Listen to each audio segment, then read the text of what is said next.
فلما كتب عليهم القتال كاتك جهادكيان لسر فرس كراك كشتارا قتاليش طبعا برامبري هردو طرف مقاتلة يعني مشاركة طرفك وطرفك تريا اگر طرفك تر دفاعنا كبيو ترى قتل توريك وجي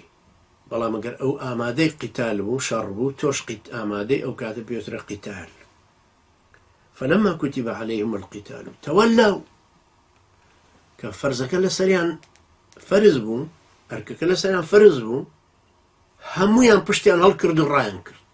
وازين هنا دانشتن باليان دا بابا وجي هذا كي وقتيتي برا بخوايا ما حد الشرق بكين تدويل كراو يكسر امريكا ديتا صاحكو براي ما تشونا تواني برين دار لشوي علاج كين جارانا ما عمر بو ايراني صلى شوية تواني علاجيكي كاكا تشغل شوية هلا قريستا تشغل شوية كري خاصة كانوا محايدي بارتي وشيتين برا چيتا كام شاخ چيتا هر شوية خلق موبايلي بي خبرد ليدا برا لهراش كوتيك ابي سيم كارتك ويودانا ربط باقمار صناعي وصاروخ كتبو دي لدرياي سورو بمشي وتشوكش كاننا كمسلمانان خويان زياتر تشوكي خويان شكان خويان يكتريان توقاندو لسر كاناتو انا نيشتي بكن بويا اگر فرز يجبو لسريان بخوات دلنيابن لو حالتي بني اسرائيلي ايويا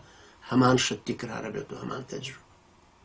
ام تجرباني بنو اسرائيل وكو سيد قطب رحمتي خويا اللي بيفرمي بويا زور تكرار بيتو لقرآن لبروي لحياتي امتي مسلمانه زور تكرار بيتو